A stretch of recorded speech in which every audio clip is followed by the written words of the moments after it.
Concernant les pays arabes, j'ai souhaité exporter mon savoir-faire sur ces pays-là parce que je connais très bien ces pays, tout simplement. J'y ai grandi une grande partie de mon enfance. Je connais la manière dont on vit sur place, les conditions climatiques assez extrêmes. Il n'y a pas d'hiver, il n'y a pas d'automne, enfin il n'y a pas de saison. On a une saison chaude et une saison plus ou moins froide, mais elle est très très courte. Donc c'est un climat aride, désertique. Je connais également la culture, la langue. Je sais que dans ces pays-là, on a un vrai problème, c'est au niveau de l'eau. Les nappes sont complètement asséchées, les oasis, il y en a de moins en moins, à jouer un rôle assez primordial dans le désert. Tout a été urbanisé à une vitesse grand V. Le problème de l'assainissement aussi n'a pas été posé correctement, c'est-à-dire qu'on a des villes un peu champignons qui ont poussé et qui sont démunies de réseaux d'assainissement, ce qui est un peu incroyable de nos jours, alors qu'on a la modernité, la technologie pour faire les choses bien. On a également une denrée rare qui est l'eau potable, également l'eau pluviale. L'eau potable, on est obligé de puiser dans la mer, donc on récupère de l'eau complètement désalinisée avec une énergie colossale pour pouvoir la rendre douce et potable. On a également un problème de l'eau pluviale, il ne pleut jamais, donc aujourd'hui il y a un déséquilibre hydrique dans ces pays-là qui fait qu'il y a un impact très fort à la fois sur la mer, puisqu'on remet du sel, de l'eau désalinisée, l'excédent de sel, on le jette dans la mer. Donc ça crée un déséquilibre, notamment, je peux citer un exemple très important à la mer Rouge. Toutes les usines de dessalement sur le long de la mer Rouge, que ce soit côté africain, côté péninsule arabique, c'est une eau qui se modifie très peu, c'est-à-dire qu'en fait, elle se renouvelle très peu. Et c'est une eau d'excellente qualité, avec beaucoup de transparence, des coraux remarquables pour leur quantité, sauf que cette eau-là, elle est en train de décliner à cause d'une problématique majeure, c'est l'excédent du taux de sel dans la mer, qui est dû aux usines de dessalement. Donc on est obligé de prendre de l'eau dans la mer, de faire une désalinisation, de rejeter le sol dans la mer qui va créer un impact négatif sur le taux de salinité. Par conséquent, l'équilibre nécessaire pour la biodiversité dans la mer qui impacte les coraux, qui eux-mêmes également maintiennent la qualité d'eau, une très bonne qualité. Donc aujourd'hui, les rejets industriels, le fait qu'on manque d'eau, le fait qu'on puise dans les ressources naturelles qui ne sont pas inépuisables, je dirais, réfléchissant d'une manière pointue sur la ressource en eau, sur sa manière dont elle peut être gérée d'une manière durable, c'est comme ça que j'ai souhaité exporter mon savoir-faire sur ces pays-là. Parce que je pense qu'avec les techniques et les technologies qu'on peut proposer en France ou en Europe, on est tout à fait à même, ayant ce background et cette culture orientale, je pouvais très bien répondre aux problématiques locales. J'ai fait l'école française de Jeddah, l'école française de Riyad, qui sont des missions dépendantes du consulat de France, donc les missions françaises à l'étranger. Je sais que sur place, effectivement, ils étaient obligés, par exemple, de récupérer de l'eau des robinets pour pouvoir les mettre dans les chasses d'eau. Parce que justement, dans ce type d'établissement, mais ce n'était pas le simple établissement, moi je l'ai vécu à titre personnel, je sais que dans d'autres établissements c'était un peu le cas, dans des bureaux, c'est-à-dire que comme on manque d'eau, eh ben on va récupérer de l'eau des lavabos ou des douches pour pouvoir faire un circuit fermé et envoyer de l'eau dans les toilettes. Alors rien que ça, moi ça m'avait marqué quand j'étais enfant, et je me dis mais pourquoi on ne le fait pas aujourd'hui? Pourquoi on met de l'eau désalinisée qui coûte super cher le mètre cube d'eau et qui consomme une énergie colossale rien que pour la puiser dans la mer, pour pouvoir la transformer et pour pouvoir la mettre dans les constructions? Pourquoi on ne ferait pas des circuits fermés? Et en France, depuis maintenant plus de 10 ans, on travaille sur des techniques alternatives qui permettent de restaurer la ressource en eau par les plantes. Et on s'est intéressé sur ces pays-là en se disant, est-ce que les plantes ont eu une action sur la qualité des rivières, sur la qualité de la mer, sur la qualité des milieux naturels? Et on s'est rendu compte, en faisant des recherches en France, au Muséum d'histoire naturelle, que tout au long de la mer Rouge existait une mangrove. Et cette mangrove, elle n'était pas faite pour rien. Elle a été créée, elle a été mise depuis la nuit des temps, elle a toujours existé sur place, pour maintenir le biotope dans une qualité, je dirais, durable.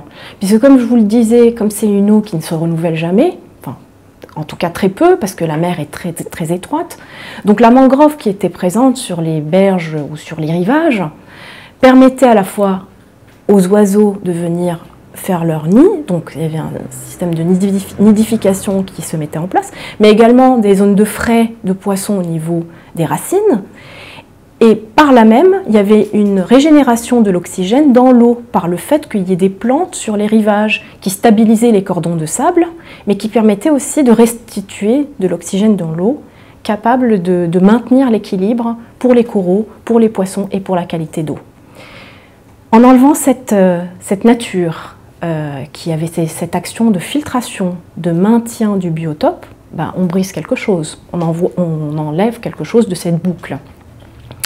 Et on s'est intéressé à se dire, qu'est-ce qui se passe aussi de l'autre côté de la mer Rouge, c'est-à-dire en Égypte. Et on s'est rendu compte que le Nil, depuis que les pharaons sont là, même avant, également il y a des plantes qui poussent sur les berges du Nil. Et on connaît les bienfaits du papyrus et on s'est rendu compte que ces plantes, certes, ont été utilisées pour de l'écriture ou pour d'autres usages, mais ces plantes réellement de milieux semi-aquatiques, qui ont les pieds dans l'eau, ont cette capacité de maintenir la qualité d'eau du cours d'eau. C'est-à-dire qu'en fait, tout simplement, la nature est bien faite et ces plantes un peu sauvages, un peu rustiques, qui peuplent les berges, permettent à la fois, bien sûr, des bienfaits de nidification d'oiseaux ou de frais au niveau de leurs racines, mais leur capacité est de traiter les eaux et de maintenir la qualité d'eau dans les cours d'eau. Il y a eu d'ailleurs un doctorant égyptien qui a réalisé une étude là-dessus sur laquelle on s'est intéressé, qui a démontré que à l'époque des pharaons, ces plantes avaient été aussi récupérées pour faire des jardins qui étaient capables de traiter les eaux usées des bâtiments qui étaient construits à l'époque des pharaons. C'est-à-dire qu'ils avaient imaginé des stations d'épuration végétales. Ils avaient copié la nature. Donc, pourquoi pas le faire aujourd'hui? Qu'est-ce qui nous manquerait? C'est-à-dire qu'on pourrait très bien reprendre ces plantes, recopier un petit peu ce qui a été fait auparavant pour pouvoir recréer un écosystème vivant. Et pourquoi pas l'adapter à nos besoins d'aujourd'hui. Donc c'est ce qu'on fait aujourd'hui en France sur de maintes projets, donc de nombreux projets sur lesquels on travaille. C'est-à-dire que l'approche qu'on a au niveau urbanisme, au niveau territoire, c'est de se dire, imaginons un projet en France, comment est-ce qu'on pourrait traiter les eaux pluviales, comment est-ce qu'on peut traiter l'assainissement de manière à générer le moins de déchets, le moins de coûts et le moins d'entretien, et surtout refaire intervenir une nature active, intelligente, qui permet de recycler les ressources. C'est ce qu'on appelle une approche maille bleue, maille verte au niveau du territoire ou de la ville. Donc cette approche maille verte, maille bleue avec les plantes intelligentes, certes sur des pays où il pleut jamais, mais il y a quand même l'eau de l'assainissement et il y a aussi possibilité de recycler cette eau.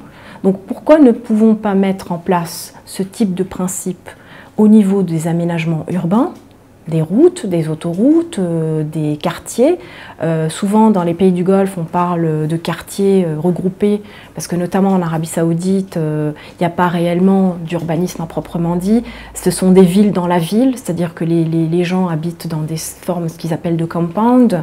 Et les compounds, ce sont en fait des villas dans lesquelles ils ont des activités en commun, de sport, de restauration. Et donc ce sont des grandes enceintes qui renferment jusqu'à 120, 140, 150, 200 villas qui sont regroupées dans ces endroits-là, un peu comme des villages ou des quartiers. Donc on pourrait très bien imaginer que en partant de ces zooms-là, on pourrait réfléchir à ce que la nature qui soit intégrée ne soit pas simplement ornementale, mais que ce soit une nature active qui serait capable de recycler la ressource en eau et surtout la rendre disponible pour la réutiliser. D'une part, on pourrait faire l'économie d'acheter de l'eau, entre guillemets, désalinisée et toute la boucle qui va avec. Et en plus de ça, on pourrait faire l'économie de faire des réseaux pour faire des stations d'épuration qui sont complètement à l'extérieur de la ville avec des réseaux, du pompage et de l'énergie. Donc on pourrait tout imaginer à la parcelle et en même temps faire en sorte que l'eau elle puisse être recyclée pour être réemployée pour des usages sanitaires, pour de l'irrigation, pour de l'arrosage. Donc il y a énormément de choses à faire. Et c'est vrai que connaissant ces technologies, pour moi il était impensable de ne pas les proposer dans ces pays-là. Et c'est vrai que quand on s'est rendu sur place à de nombreux salons comme Project Qatar, Project Lebanon, le Big Five Show qui a eu lieu à Dubaï et également à Jeddah, quand on leur parlait de ces techniques-là aujourd'hui, que ce soit les gens du ministère, des gens privés, des aménageurs, des clients même particuliers, ils ne connaissaient absolument rien de ces techniques-là. Pourtant, l'histoire prouve que ces techniques existaient et qu'elles étaient complètement présentes, mais sauf que peut-être négligées, méconnues, puis effacées au détriment de béton partout, sur les berges de rivières, de cours d'eau ou de mer. Et voilà, donc voilà un peu la motivation que j'ai eue de porter ce savoir-faire vers ces pays-là en ce qui concerne la ressource en eau. Et là, je dirais que j'apporte par mon savoir-faire de designer, enfin d'architecte, de paysagiste, de concepteur, une vision ville, mais une vision aussi technique dans laquelle on ne peut pas dissocier les deux, c'est-à-dire associer la technique à l'esthétique, dans un but de réduire l'impact sur l'environnement et surtout d'optimiser. Parce que l'environnement, pour nous, c'est avant tout l'optimisation. L'optimisation des coûts, l'optimisation de l'entretien, l'optimisation de la construction même, de l'aménagement. Donc on est vraiment, c'est ça quelque part l'environnement pour nous. Et quand on a réussi à démontrer qu'il était possible de faire différemment, à faible coût, et que derrière il n'y a pas d'entretien, eh ben, je pense qu'on a réussi. Et c'est pas toujours facile, parce qu'il y a toute une sensibilisation à faire vis-à-vis des clients. Alors après, il y a d'autres parties sur lesquelles, bien évidemment, on s'intéresse, qui sont l'emploi de matériaux locaux au niveau de la construction. Là, je vous ai donné une idée de l'approche environnementale au niveau territoire. Je vous ai parlé de la cible eau sur laquelle on exporte, j'exporte le savoir-faire de l'agence sur les pays du Golfe et du Moyen-Orient parce que c'est une denrée rare. Mais après, il y a différentes autres cibles qui sont des savoir-faire de mon agence, qui sont la conception de l'architecture bioclimatique. Alors, qu'est-ce que c'est l'architecture bioclimatique? C'est concevoir avec le climat. On le fait déjà en France sur des constructions neuves. On peut démontrer qu'une construction neuve est capable, entre guillemets, de s'autosuffire sur l'énergie, la ventilation, le rafraîchissement, sur le confort des usagers, et surtout en utilisant des matériaux qui génèrent le moins de déchets possible sur le long terme, c'est-à-dire c'est comment penser la chaîne de matériaux dès la conception. Et bien ce savoir-faire-là sur l'architecture bioclimatique, on l'exporte également sur les pays du Golfe et du Moyen-Orient. Parce que là, c'est une richesse énorme. Les architectes ou les concepteurs ancestraux, ils ont toujours fait les choses comme il faut. Ils ont construit avec le climat, ils ont construit avec des matériaux locaux. Quand il n'y avait pas de matériaux, ils puisaient dans la mer pour récupérer des roches à base de coquillages, pour faire des murs, notamment à Dubaï, puisqu'il n'y avait pas de terre pour faire des murs en terre. Dans d'autres endroits du Golfe, c'est des villes entières qui sont en pisé, en terre. Donc, comment est-ce qu'on peut s'inspirer de ce qui se passait dans l'architecture vernaculaire et comment intelligemment on peut proposer des solutions qui soient contemporaines, actuelles, mais tout en étant de bon sens par rapport à la conception avec ces climats qui sont quand même assez extrêmes. On se rend compte que dans ces pays, on a beaucoup bétonné de partout. Il y a de l'asphalte, il y a du béton, il y a des tours qui poussent comme des champignons et on a oublié effectivement cette nature qui était là avant. Alors, qui dit nature ne veut pas forcément dire espace vert, mais au moins le biotope existant, c'est-à-dire en fait les essences végétales qui étaient sur les sites, la biodiversité, même si c'était des sites qui étaient de milieux, je veux dire, désertiques ou arides, néanmoins, il y avait déjà quelque chose qui existait sur place. Donc ce qu'on a essayé de faire, c'est de mettre des espaces verts un peu comme des bétons verts, c'est-à-dire que c'est des tapis verts de gazon qui sont, entre guillemets, vraiment chargés en eau pour pouvoir se maintenir toute l'année. Donc il y a un système d'irrigation et d'arrosage très important qui est mis en place. Donc au niveau des ressources, bien sûr, c'est une consommation qui n'est pas négligeable. Et souvent, ce sont des plantes qui ne sont absolument pas adaptées au milieu, donc qui nécessitent beaucoup d'eau et beaucoup d'oligo-éléments, ou en tout cas du compost, pour que ça puisse se maintenir en vie. Il y a beaucoup de plantes ornementales, et dans ces pays du Golfe, on a tendance à vouloir mettre des fleurs partout. Alors bon, c'est bien les fleurs, mais il faut qu'elles soient aussi adaptées au climat local. Donc on s'est rarement intéressé à l'origine des espèces et leur faculté à être durables sur place. En fait, la durabilité n'est que par un entretien excessif et une irrigation excessive, donc forcément énormément de consommation énergétique. Et l'approche que nous avons que j'ai pour les pays du Golfe, ça serait de se dire intéressons-nous à ce qu'il y a sur place, même s'il n'y a plus beaucoup de choses. Quelles sont les espèces qui prédominent encore? Est-ce qu'on peut les réintroduire dans le milieu de manière à avoir pas beaucoup d'entretien pour qu'elles puissent subsister dans le temps, être durables?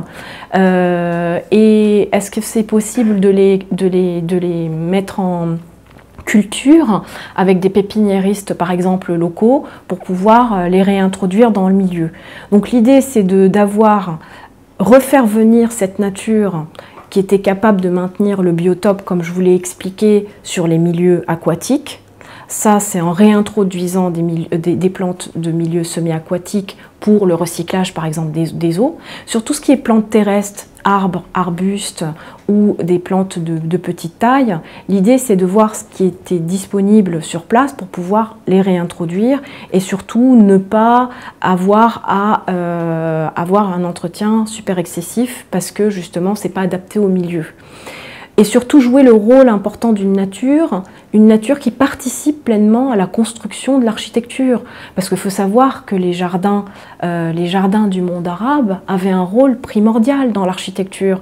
C'est une véritable harmonie, à la fois entre les intérieurs et l'extérieur, que ce soit le jardin dans les patios ou le jardin dans les espaces extérieurs, qui participent aussi à la climatisation des lieux, c'est-à-dire qu'on a un effet brise-vent, on a un effet de rafraîchissement, on a aussi des arbres avec des fruits comestibles comme les vergers, les arbres fruitiers.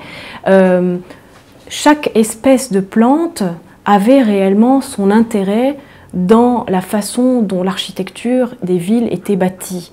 Et ça, c'est quelque chose qu'on a énormément perdu. Et on trouve d'ailleurs ces problématiques qui sont encore des témoignages de l'architecture arabe ancienne, arabo-musulmane ou andalouse dans le sud de l'Espagne ou en Afrique du Nord, au Maroc. On retrouve encore ces jardins qui existent, qui ont subsisté justement au temps, à tous ces siècles qui ont passé, mais qui sont encore debout et qui démontrent qu'en fait, on est parfaitement capable de refaire venir ce végétal pour participer pleinement à la conception de l'architecture, que ce ne sont pas deux disciplines qui sont complètement distinctes. C'est ça qu'on essaye aujourd'hui par la démarche que j'exporte aussi sur les pays du Golfe, c'est de démontrer que l'architecture est conçue en même temps que le paysage et que le paysage fait partie de l'architecture. C'est vraiment une osmose, une parfaite harmonie, à l'image des jardins d'antan du monde arabe, ou des jardins arabes. L'idée, c'est de mettre en place des stations d'épuration végétale, à l'image des stations d'épuration classiques. Donc il y a plusieurs étapes de traitement. Et donc une station d'épuration végétale, il y a toujours un premier traitement, un traitement primaire, dans laquelle les eaux vont arriver, elles vont être filtrées d'une manière verticale, ce qu'on appelle vraiment une forme de pré-traitement. Ensuite, il y a une deuxième étape qui est vraiment une étape de traitement, c'est-à-dire de biodégradation des molécules polluantes qui se trouvent dans l'eau, au niveau des racines des plantes. Ces deux premières étapes sont le traitement primaire et le traitement secondaire. Ensuite, on peut considérer que l'eau qui ressort de ce traitement secondaire est de bonne qualité, de manière à ce qu'il puisse aller dans un bassin aquatique où l'eau va séjourner pendant une durée très courte, donc pendant 2 jours ou 4 jours maximum. et cette goutte d'eau va pouvoir être oxygénée par des plantes oxygénantes qui sont des plantes flottantes, comme des séries de nymphéas, c'est-à-dire les nénuphars, qui ont cette action-là de donner de l'oxygène à l'eau et de pouvoir la rendre la plus oxygénée possible. Ensuite, on peut avoir une quatrième étape également de finition, dans laquelle on a d'autres types de plantes aquatiques, comme des lotus, qui vont avoir une action de finition sur l'eau, pour que l'eau par la suite puisse être réutilisée sous forme de cuve de stockage qui va redistribuer de l'eau vers différents usages. Donc ça peut être un usage pour l'arrosage, pour l'irrigation des végétaux notamment, ou alors un usage qui retourne dans les bâtiments alentours de ces jardins, pour pouvoir recycler cette eau-là dans les usages sanitaires, c'est-à-dire la chasse d'eau dans les toilettes, on peut récupérer de l'eau en circuit fermé. Donc quelque part on peut parler d'économie circulaire, puisqu'on économise de l'eau potable entre guillemets pour les usages sanitaires, on économise des réseaux pour ne pas faire une station à l'extérieur des aménagements dans lesquels elle est faite, parce que l'idée c'est de la faire à la parcelle, à côté des bâtiments, qu'elle soit liée, cette station, au bâtiment, et qu'elle puisse être en parfaite communication.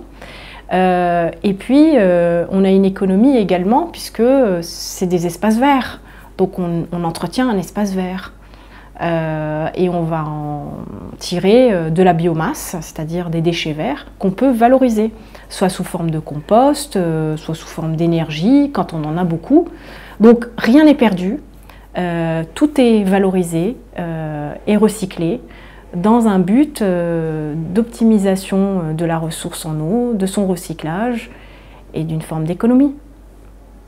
Le problème des déchets est une problématique très importante dans le monde arabe, dans le monde entier je dirais, parce que ce qui se passe, c'est qu'il n'y a absolument aucun tri sélectif, donc tout part, les déchets organiques, les déchets pouvant être recyclés sont complètement mélangés et ça part en incinération. Donc incinération, utilisation d'énergie colossale pour brûler, les gaz toxiques qui vont directement dans l'atmosphère.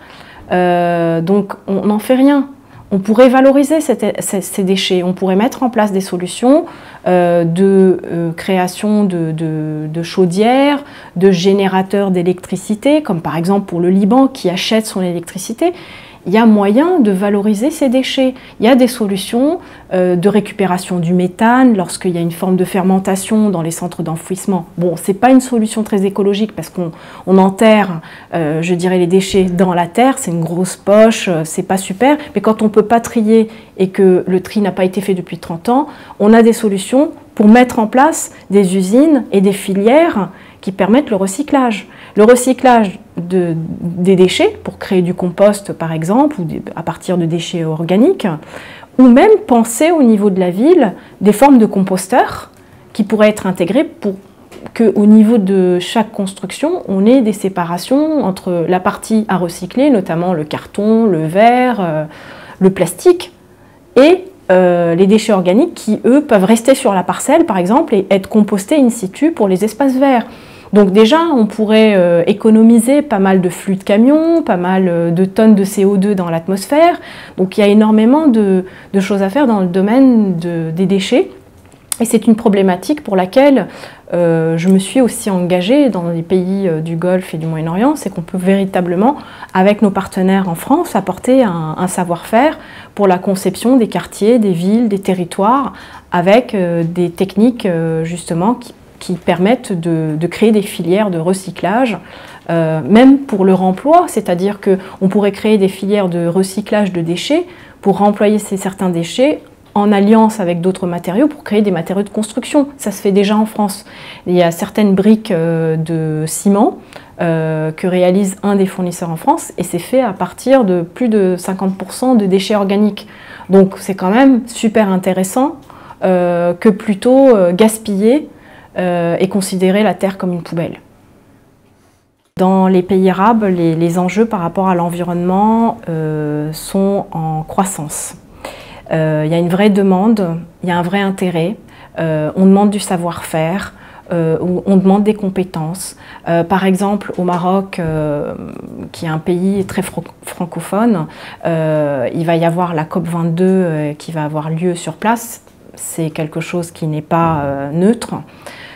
C'est pas étonnant parce que le Maroc est quand même assez calé sur la manière dont la France réfléchit et avance. On parle de normes environnementales, on parle de haute qualité environnementale. Le fait de travailler avec le ministère de l'Équipement au Maroc, main dans la main, pour mettre en place un système de guide pour la conception des équipements publics d'une manière à ce que ces équipements publics soient le moins impactants pour l'environnement, c'est qu'ils prennent en main sérieusement les choses. C'est peut-être pas assez représentatif de tous les pays arabes, mais en tout cas sur l'Afrique du Nord et plus particulièrement le Maroc, il y a une véritable demande de mettre en place l'environnement au sein de la conception de la ville de demain. Donc que ce soit dans les domaines de l'énergie, des matériaux de construction, de la gestion de l'eau, de la gestion des déchets, de toutes les cibles environnementales qui sont présentes. Il y a une véritable demande et je pense qu'on est là au bon moment pour pouvoir justement y répondre.